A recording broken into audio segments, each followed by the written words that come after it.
सबसे पहले मैं आप सबको आज के त्यौहार की बहुत शुभकामनाएं देता हूं। हर वर्ष की तरह खजांची का जन्मदिन हम लोग मनाते हैं।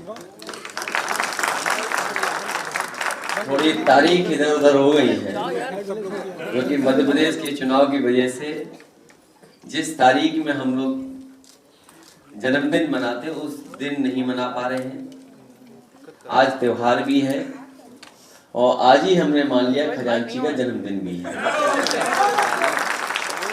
हालांकि जन्मदिन मनाने की जिम्मेदारी भाजपा की ज्यादा है, लेकिन भाजपा के लोग अभी भी याद नहीं कर रहे हैं।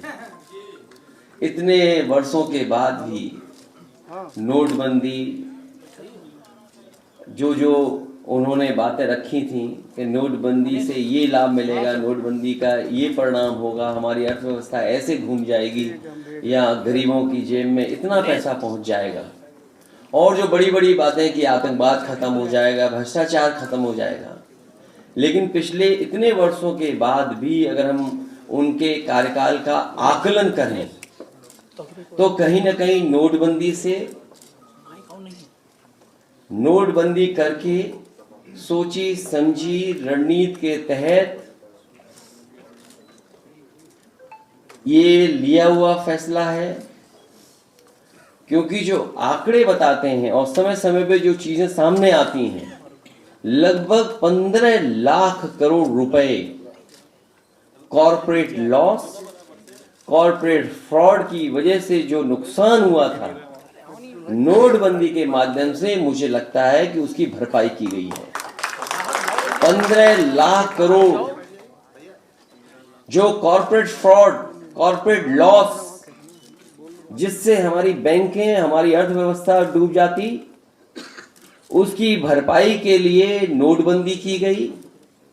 और गरीबों का पैसा छीन करके, गरीबों का पैसा उनकी जेब से निकाल करके अमीरों की तिजोरी भरने का काम अगर किसी ने किया है तो भारतीय जनता पार्टी ने किया है। इसीलिए हम खजांची का जन्मदिन मनाते हैं कि हर बार लोग ये जाने कि नोटबंदी से भ्रष्टाचार नहीं खत्म हुआ, नोटबंदी से आतंकवाद नहीं खत्म हुआ। और सबसे महत्वपूर्ण बात ये थी, क्योंकि उत्तर प्रदेश का चुनाव उन्हें जीतना था, उत्तर प्रदेश के चुनाव को जीतना था, इसलिए भी नोटबंदी का फैसला लिया गया था। आज हम खजांची को बधाई देते हैं, शुभकामनाएं देते हैं। आज वो बड़ा हो गया है। जब हम लोग पहली बार मिले थे, मैं पहली बार जब उससे मिला था तो उसे बोलना भी नहीं आता था। आज वो पढ़ने लगा है। जब मैं पहली बार मिला था उसका पहनावा ऐसा नहीं था, लेकिन आज पहनावा भी बदल गया है। ये अगर किसी ने ख्याल रखा है उसके बुरे दिन में, उसके तकलीफों के दिन में, परेशानी के दिनों में अगर कोई उनके साथ खड़ा रहा है तो समाजवादी पार्टी और समाजवादी लोग खड़े रहे उसके साथ। ये जो आंकड़े आते हैं कि हमारा कैश ट्रांजैक्शन मार्केट में कम होगा, लेकिन जो आंकड़े बता रहे हैं वो 33 लाख करोड़ रुपया अभी मार्केट में है जो कैश ट्रांजैक्शन चल रहा है। तो उसका असर देखिए आप।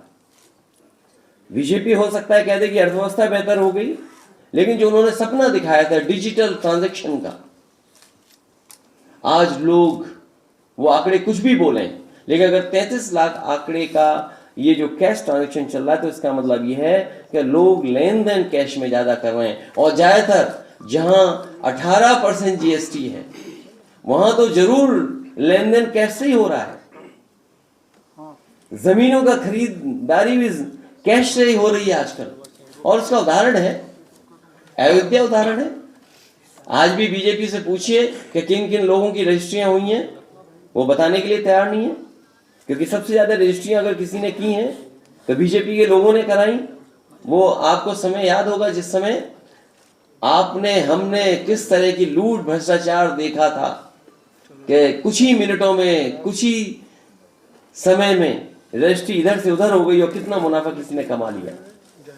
आज के दिन जब नोटबंदी के दिनों को हम याद कर रहे हैं, खजांची को बधाई दे रहे हैं, हम वो दिन भी नहीं भूले हैं जिस दिन न जाने कितना पैसा किसी के घर में निकला था और कहा यह गया था कि ये समाजवादियों का है।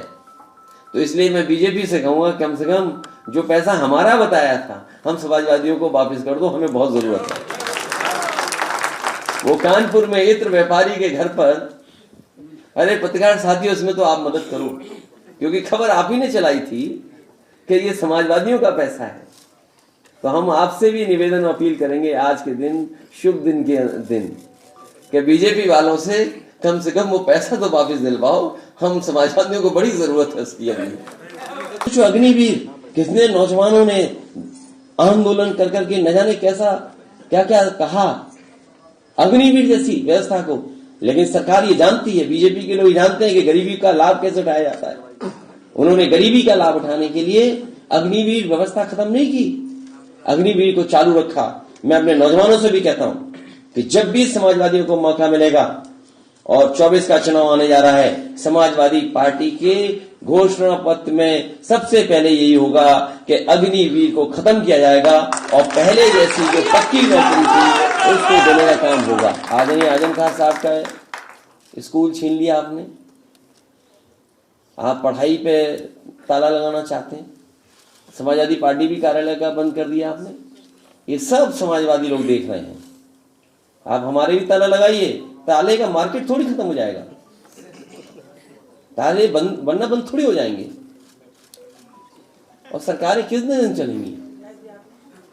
और इतनी दुख तकलीफ परेशानी जो सरकार देगी वो कभी न कभी जनता उसका हिसाब किताब करेगी।